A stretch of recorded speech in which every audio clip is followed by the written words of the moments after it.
Satan here undoubtedly means an evil chief of the harpy bands infesting the borders of both worlds, whose sole delight is to circumvent God and man, and bring all good things to the evil end.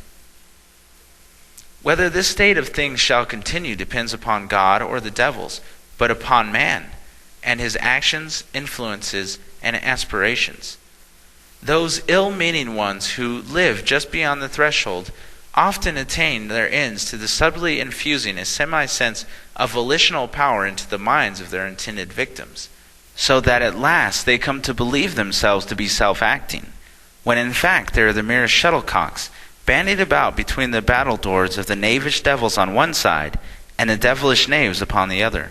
And between the two, the poor wretches are nearly heart-reft and destroyed.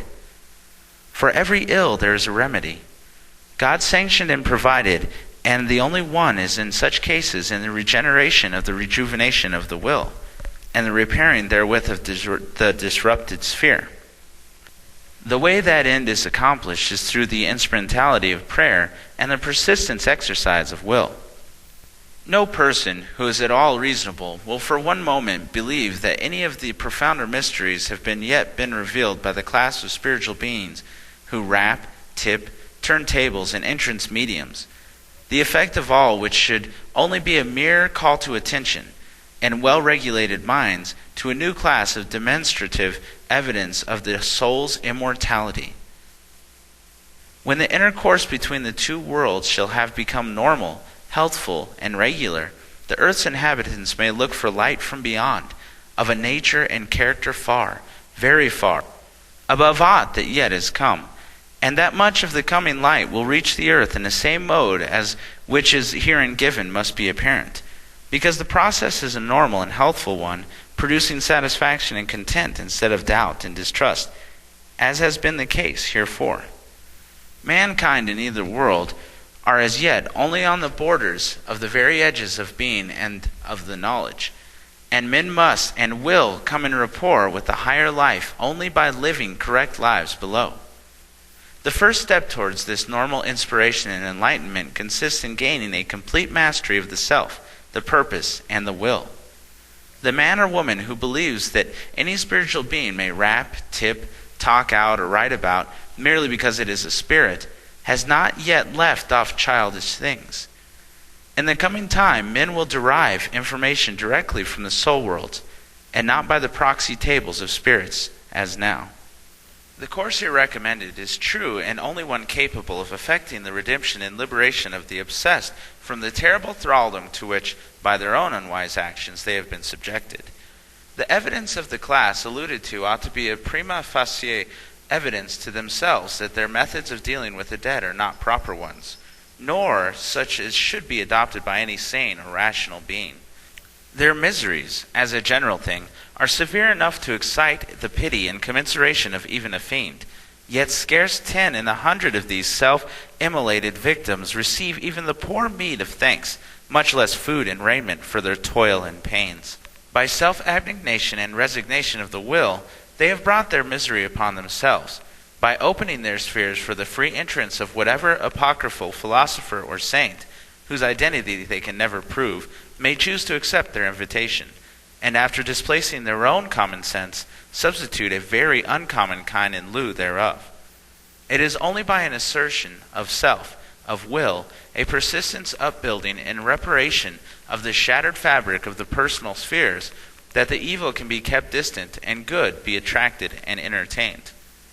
The great mass of obsessing and demonstrating spirits are from the middle kingdoms.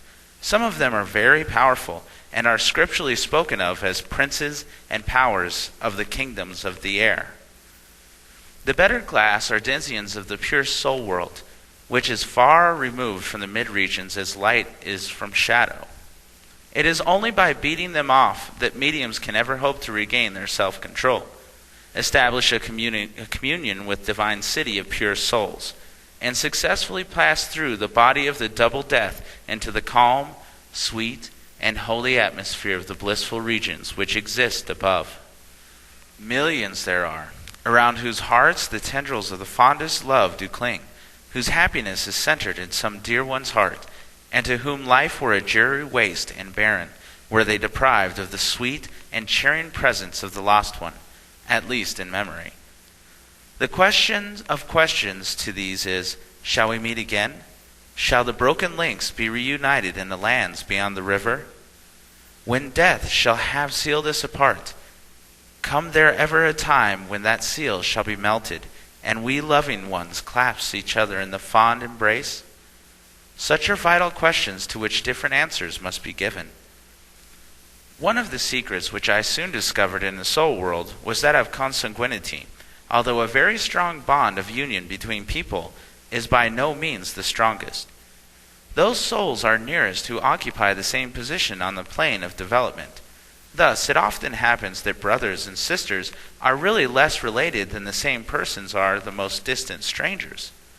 Children are often born of the same parents whose appearance, conversation, deportment, constitution, habits, disposition, and proclivities are as different can be.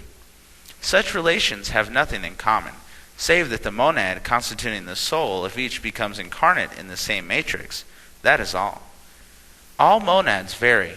Some are more unfolded and unfoldable than others, while the intrinsic quality in each corresponds.